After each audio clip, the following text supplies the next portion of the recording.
Hey guys, quick disclaimer before we start. This video was written and recorded before the release of Kingdom Hearts 3. As a result, a lot of elements from that game will either be missing or conflicting with ideas present in this concept. To that effect, I recommend that you take that liberty into account. If you wish to superimpose the ideas I suggest into the style of that game, by all means do so. There is room enough for interpretation. Enjoy everyone! G'day everyone, Clok-Roo reporting, and I feel it is time. Willkommen to Clok-Roo Concepts! I don't know what was with the German, but whatever. So let's get something straight before anything else. What is Clok-Roo Concepts? This is a show in which I discuss ideas I've had for video game concepts. Simple and clean, really. If I've had an idea and I think it's a good one, then this is the place where I'll be laying it all on the table. As a result, I don't and won't be doing requests. I can't come up with ideas for you. I can only come up with ideas for myself. That said, if my idea is taken from or originates from someone else's idea, I will acknowledge their creation and give them full credit for the initial idea. As I will be doing today for my first concept. A Kingdom Hearts and Skylanders crossover game. Oh, this could get interesting. First of all, can a Kingdom Hearts Skylanders crossover work? Well, if Mario plus Rabbids Kingdom Battle has shown us anything, any crossover can work if it's done right. And that usually means the gameplay needs to be ideal and well executed. And while the true highlight of this concept lies in the gameplay aspect, I feel as though I should express how I got to this point. And for that, I need to give recognition and credit for the inspiration to my friend, TheNerdyKairi. It was from her original Destiny to Skylands creation, that I also wrote the script for, that this concept was born. However, though I was going to discuss what the story could be, the more I thought about it, the more unnecessary I realized it was. Reason being that the core gameplay leaves room for interpretation and creativity, since there are no grounded story elements critical to the gameplay. As such, the story can be whatever you wish it to be. That said, the story that helped me to inspire this idea originates from the aforementioned story created by my friend Kairi. So to that I say, thank you Kairi for the inspiration. It has truly helped me to shape the core outline for this concept. If I asked you what you do in a Kingdom Hearts and or Skylanders game, I'm fairly certain the answers would be very similar. You go to different worlds fighting bad guys and beat them up / hack and / combat that makes use of RPG elements while also managing a bit of puzzle solving and platforming in between. True, how the games are designed and how they manage the gameplay is very different, but the base description is practically identical. This technically makes a crossover between the franchises much easier to come up with a base gameplay structure for. Seeing as how they're almost the same at face value, you can easily take one series' gameplay format and translate it on the other. So by default, this crossover isn't a hard one to think about. All that's left to do is go over the actual gameplay itself. My idea, at face value, can be described as a Kingdom Hearts game set in Skylands. So in other words, the game looks and plays like a main series Kingdom Hearts game, but incorporates elements from the Skylanders franchise into it. If you've played the Kingdom Hearts game, you know what to expect. If not, you'll find out in short soon enough. But what makes my idea different? Well, aside from the inclusion of many Skylanders elements, there are also a few that borrow from other Kingdom Hearts games to create a unique gameplay design. The game will play out as an action RPG game set in Skylands. The player controls a Keyblade wielder, your choice here, as they tag out with the Skylanders to stop a greater evil. Players explore a universe fighting bad guys and solving puzzles across different worlds based on the 8 main elements of Skylands: magic, tech, earth, air, fire, water, life, and undead. Characters have 4 stats that increase over time and through gear influence: HP, attack, defense, and MP. Sorry, just need to interject here quickly. When I say MP, I am actually referring to magic. This is my fault. I foolishly and erroneously got the two confused at the time of writing this concept. Ironically, the logic I apply later on stays intact for the most part. Though technically speaking, it's still wrong. I hope this clears up any confusion. These will get stronger as the player levels up, but can be modified through equipping certain gear.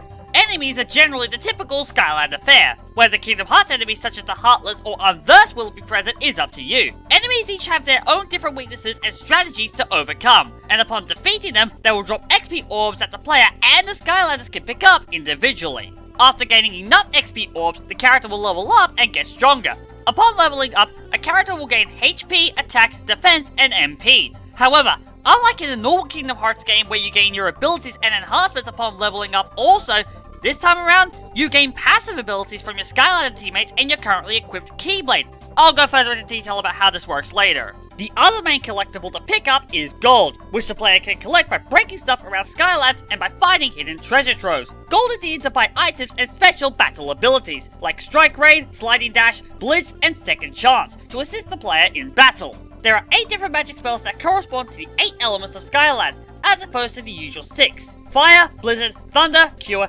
Arrow, Stop, Quake, Poison. Each spell would function differently and have different effects to aid you and the Skylanders in battle. While most of them aid in doing damage, some are better suited to support or even puzzle solving outside battle. Your party consists of you and 3 Skylanders, 2 active and 1 on standby to switch in.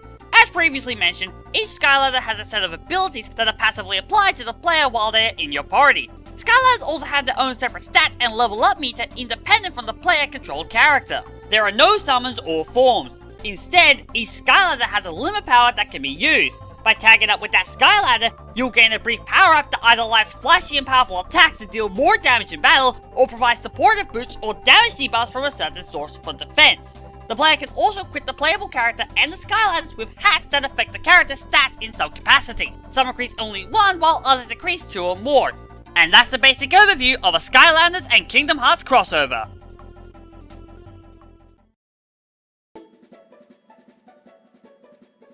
Okay, let's get to some specifics. First of all, interchangeable teammates with passive abilities.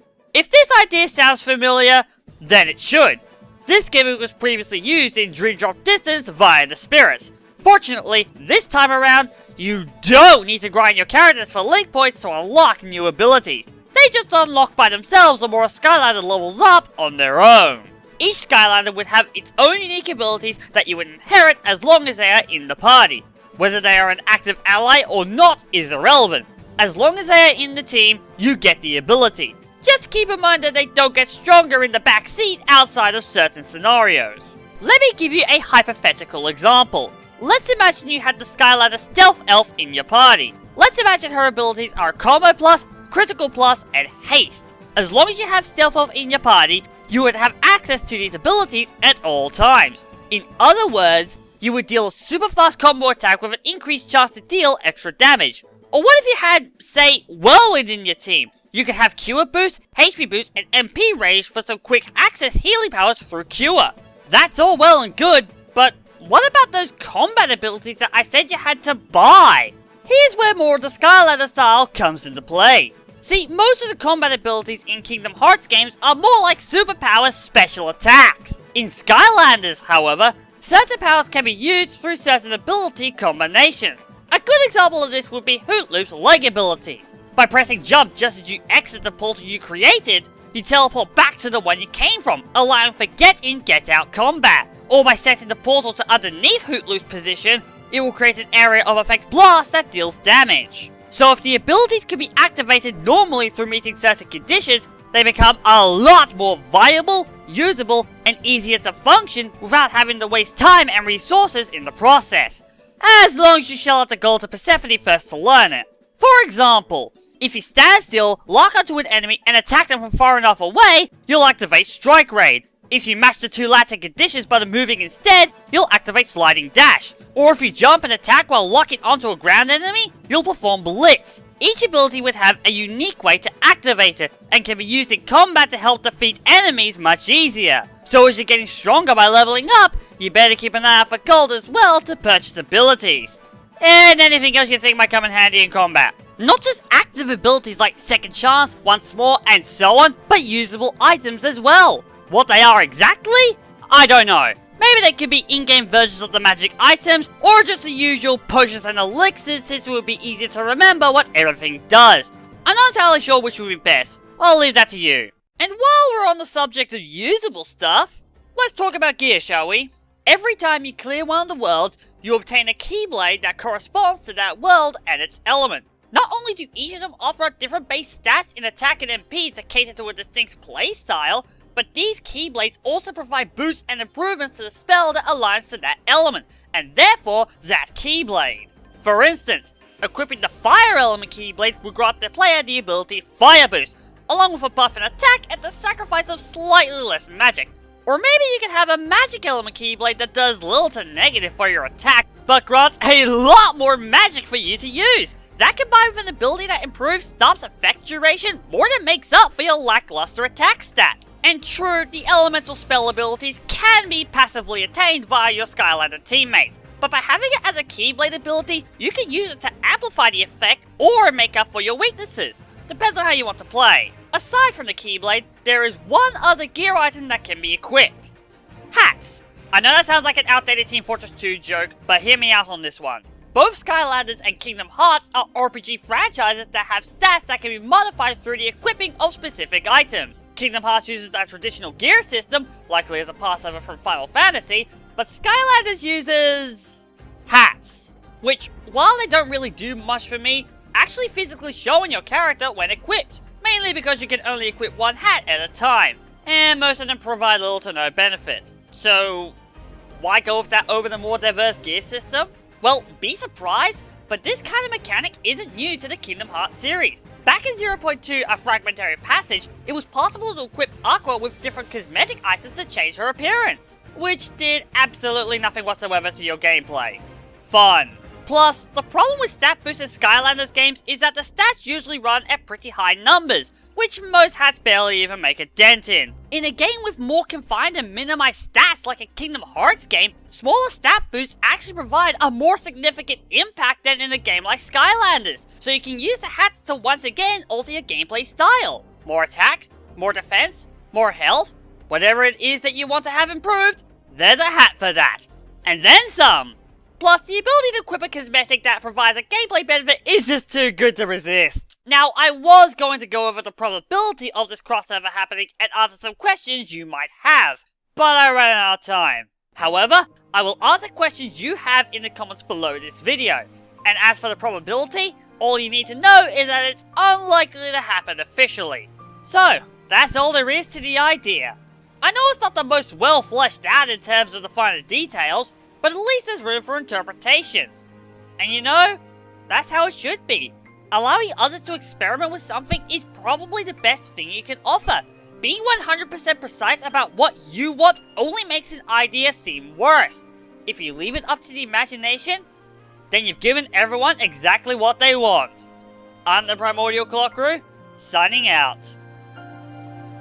Hey guys, thought I might do a quick follow-up video during the credits. Jeez, how many errors and screw-ups did I make when I wrote this script? Too many to count. And I wasn't going to go back and re-record all of it. Anyway, I thought I might give you guys a quick last-second change to the formula now that Kingdom Hearts 3 is released. Namely, I'd probably change the limit concept to work more like the situation commands and switch in a link system to work with non-party member Skylanders. That way, more Skylanders can be a part of the game and have more of a role. Aside from that, I wouldn't really change much else. Like I said though, there's room for interpretation and ideas. So if you have any, don't be afraid to let me in on them. Maybe they'll be better off than anything I thought of. Well, that's everything guys. See you guys soon. For a trip down memory lane.